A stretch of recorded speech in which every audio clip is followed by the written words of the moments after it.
En réalité, l'islam est faux. Pour certains, c'est évident. Pour d'autres, c'est probable. Alors évidemment, les musulmans vont penser le contraire. Et puis, pour beaucoup d'autres, cette question du vrai ou du faux n'a pas de sens, mais c'est parce que notre monde est malade et il a un vrai problème avec la vérité. C'est pourtant une question essentielle. Car si l'islam est vrai, il faut se convertir et se battre pour installer la charia dans le monde. Par contre, si l'islam est faux, il y a des millions de gens qui cherchent à nous imposer par la violence un mensonge. Donc c'est une question grave. Et d'abord pour les musulmans eux-mêmes. Car quand on dit que l'islam est faux, ce n'est pas pour être méchant par rapport aux musulmans, bien au contraire. Vraiment bien au contraire. Parce que ce qui est méchant, c'est de ne pas dire la vérité aux gens. C'est de considérer qu'ils n'ont pas besoin de la vérité. Comme s'ils n'en étaient pas dignes. La vérité, c'est que les musulmans sont souvent de très bonnes personnes, qui cherchent Dieu, qui l'aiment, qui ont des valeurs fortes, et qui ont souvent un comportement bien plus vertueux que beaucoup de chrétiens. Et ce qui serait méchant, c'est de ne pas dire ce qu'on sait, ce qui est démontré aujourd'hui. Parce que dans les dernières décennies, il y a eu des études scientifiques très nombreuses qui toutes, absolument toutes, ont conclu dans le même sens, à savoir que l'islam n'est pas une révélation, mais une falsification qui s'est construite dans le temps par le pouvoir totalitaire des califes, dans leur intérêt direct. Alors, il faut le dire, et permettre à tout le monde de raisonner rationnellement sur tout ça. Il faut faire des synthèses, parce qu'il y a tellement d'erreurs, tellement de choses à dire qu'on pourrait se noyer. En fait, en synthèse, l'islam repose sur 4 affirmations fondamentales. Il est la solution pour le monde, le Coran est un livre écrit par Dieu, Mahomet est un prophète et un modèle, et la Mecque est la ville sainte de la naissance de l'islam, où il faut aller en pèlerinage et vers laquelle tout le monde, tout musulman doit se tourner pour prier. Mais on peut montrer facilement que tout cela est faux, qu'il n'y a pas un seul de ces 4 points qui soit vrai. D'abord, l'islam n'est pas la solution pour le monde.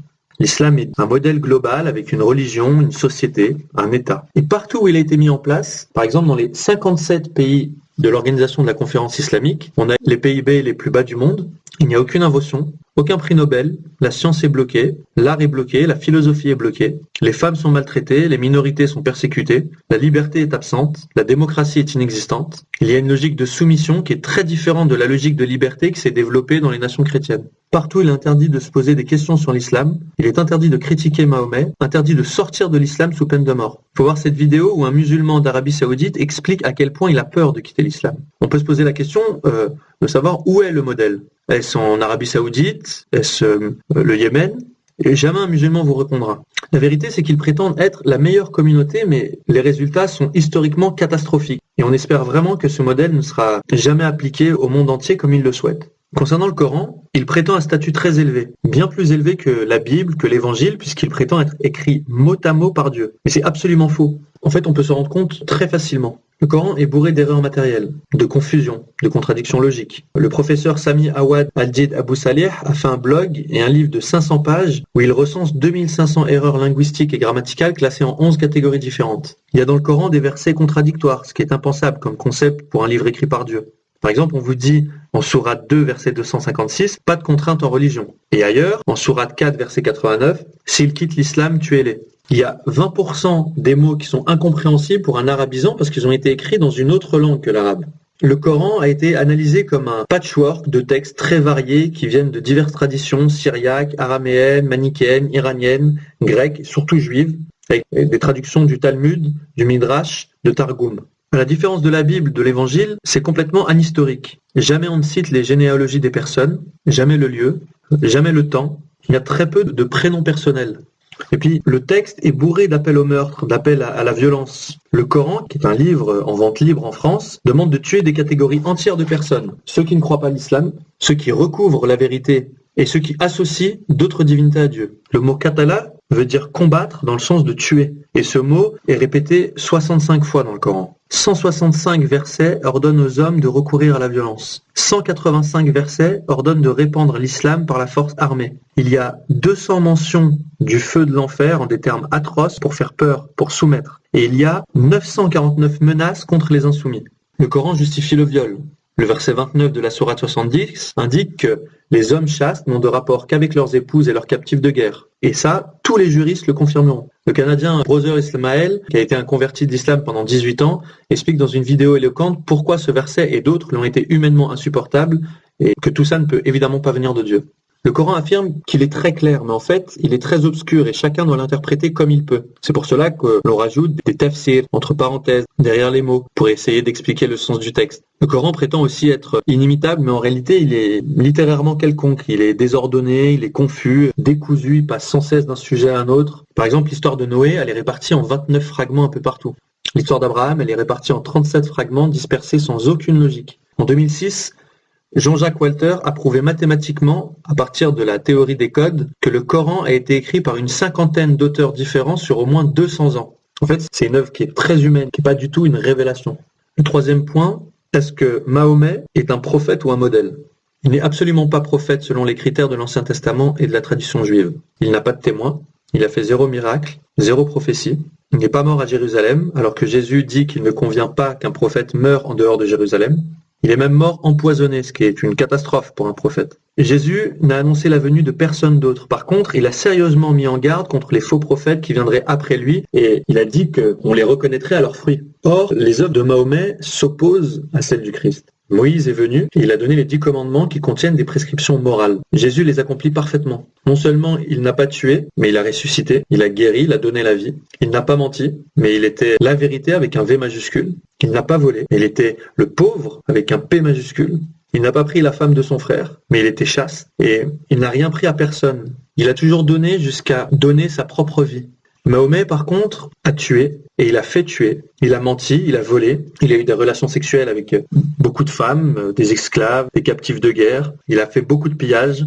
Après, ceux qui ont voulu imiter Jésus sont devenus pauvres, chastes et obéissants. Et ceux qui ont imité Mahomet, les califes, ont accumulé la richesse, les harems et la domination. Donc là, on est sur une inversion totale des valeurs. C'est ce qu'on retrouve quand on compare la vie de Jésus et de Mahomet. Il y a un homme de guerre et un homme de paix. Il y a un homme violent et un homme doux. Un homme qui réduit en esclavage des tas de gens et un autre qui s'est fait l'esclave de tous. En plus, il correspond parfaitement à la définition de l'Antichrist que donne le Nouveau Testament. Il refuse le Père et le Fils, il refuse Jésus venu dans la chair, et l'islam se définit fondamentalement par un refus du mystère d'incarnation. L'islam est fondamentalement une agression contre le mystère du Christ. Il détourne l'idée biblique de Messie, puisque le Messie devait être le terme ultime. Dans la Bible et toute la tradition judéo-chrétienne, il n'y a rien derrière le Messie. Le Messie est le terminus ad quem, c'est-à-dire la fin, le sommet, le dernier cadeau de Dieu. Il ne peut rien y avoir derrière. L'islam nie aussi Jésus comme fils de Dieu, en disant que Dieu n'a pas de fils. Il nie la rédemption et le salut. Il nie la crucifixion et la résurrection. D'ailleurs, l'islam dit qu'Allah a trompé les chrétiens en mettant un sosie à la place de Jésus sur la croix. Mais si c'était vrai, comment pourrait-il ensuite leur reprocher de croire au Christ et les envoyer en enfer pour cela ? C'est complètement incohérent. L'islam nie la notion d'alliance qui est remplacée par la soumission. Il nie tout et dépouille complètement Jésus, qui serait réduit à n'être qu'un simple prophète. Mais Jésus n'est pas un simple prophète, et quiconque dit cela de lui fait de lui un menteur.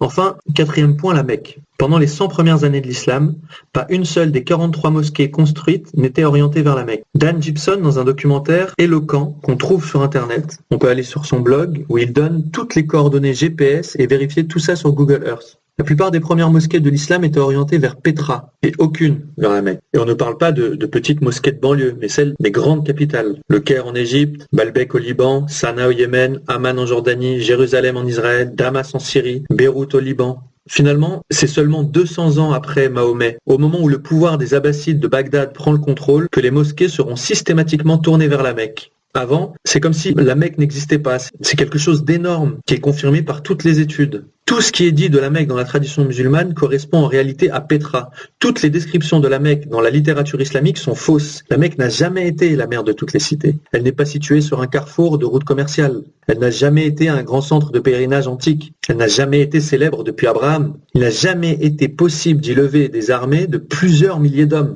Il n'y a jamais eu là-bas de ruisseaux, d'arbres, de plantes, de fruits, d'herbes vertes, de terres agricoles. Tout ça est prouvé par l'analyse des sols. Il est absolument démontré aujourd'hui que tout ça est impossible et faux. La Mecque est en réalité au fond d'une cuvette, éloignée de toutes les routes antiques, au milieu d'un désert rocheux où rien n'a jamais poussé, avec des températures qui atteignent 50 degrés à l'ombre, avec à peine 10 cm d'eau de pluie par an, et les gigantesques excavations réalisées sur place par les Saoudiens n'ont jamais révélé la moindre archéologie antique. La Mecque n'est jamais citée dans aucun texte ou aucune carte antique. Elle n'entre dans l'histoire qu'après 690, c'est-à-dire plus de 50 ans après Mahomet.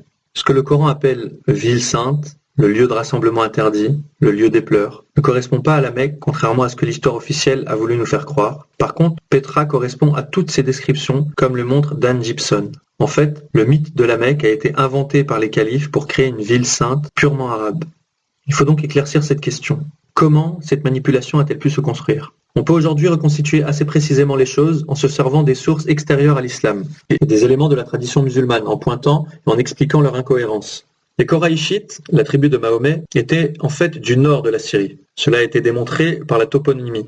Selon toutes les traditions, Mahomet a été chef de guerre, en gros, entre 610 et 632. Il a fait 60 razzias, il a accumulé du butin, il a commencé avec 300 cavaliers, et il a fini avec 10 000 qui écumaient le Moyen-Orient. Une razzia, c'est simple. Vous descendez dans un village, vous tuez tous les hommes, vous prenez les femmes et les enfants en esclaves, et vous ramassez le butin. Il y a une sourate entière, la sourate 8, dont le titre est « Le butin ». Il est dit au premier verset que le butin devait revenir à Mahomet.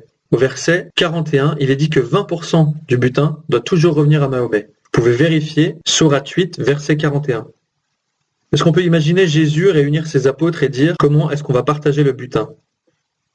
Ensuite, Mahomet est mort et toutes les tribus qui l'avaient aidé sont reparties chez elles. Mais Abou Bakr a voulu continuer. Il a dû faire la guerre pour obliger tout le monde à continuer car rien n'était prévu par Mahomet. Abou Bakr a voulu rassembler quelques textes sur Mahomet puis il a été assassiné. Après lui est venu Omar qui a pris Jérusalem, puis Othman qui a créé un premier Coran en détruisant tous les autres textes et en menaçant de mort ceux qui en garderaient. Et bien sûr en faisant détruire toutes les autres sources.